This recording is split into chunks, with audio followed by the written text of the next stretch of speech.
عقائد حقہ میں سے مسلمانوں کا ایک عقیدہ یہ ہے کہ وَلَا نَخُوضُ فِي اللَّهِ، اللہ رب العزت کی ذات، اس میں ہم غور خوض نہیں کرتے، فکر وغیرہ نہیں کرتے۔ اللہ رب العزت کی حقیقت، اس کے متعلق ہم نہیں سوچتے۔ اللہ رب العزت کی جو ذات ہے اس کی ماہیت اور کھنا وغیرہ کے متعلق معلوم نہیں کرنا چاہتے۔ وَلَا نُمَارِي فی دین اللہ تعالی، اللہ رب العزت کی دین، اللہ رب العزت کی شریعت، اس میں ہم نہیں جھگڑتے، میرا نہیں کرتے۔ میرا کا کیا معنی ہے؟ المراء فی القرآن کفر، قرآن میں میرا کرنا، اپنی طرف سے کیا کرنا؟ دلائل کا لڑانا، مجادلہ فی الدلائل کرنا کہ دلائل کو لڑائے اور اپنی کیا کرے؟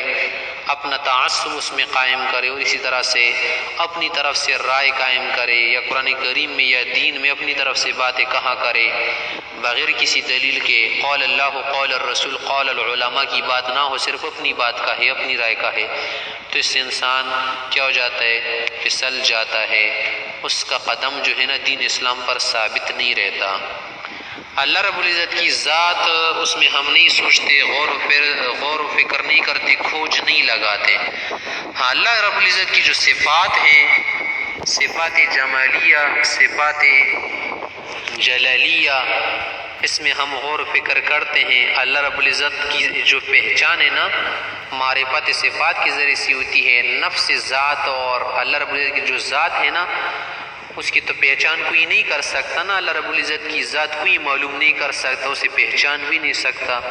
اللہ رب العزت کی پہچان معرفت جو ہے نا صفات کے ذریعے سے ہوگی کہ اللہ خالق ہے، مالک ہے، رازق ہے، اللہ رب العزت سمیع ہے، بصیر ہے، قہار ہے، جبار ہے، غفار ہے، ستار ہے، قوی ہے، عزیز ہے، زبردست ہے، ذو انتقام ہے، منتقم ہے، عدل ہے، مذل ہے، معز ہے۔ تو یہ سب کیا ہے؟ اللہ رب العزت کی صفات ہے۔ اس سے ہم تو ان صفات سے ہم جان سکتے ہیں اللہ رب العزت کو۔ ہاں، اللہ رب العزت کی ذات ہم نہیں جان سکتے۔ اللہ کی جو کیا ہے حقیقت ہے، اس تک ہماری رسائی نہیں ہو سکتی۔ تو اسی لیے کہا کہ ہم اللہ رب العزت کی ذات کے متعلق نہیں سوچتے، کھوج نہیں لگاتے، اور اس سے اللہ رب العزت نے، رسول نے منع فرمایا ہے کہ تم اللہ کی صفات میں غور کرو، اللہ کی ذات میں غور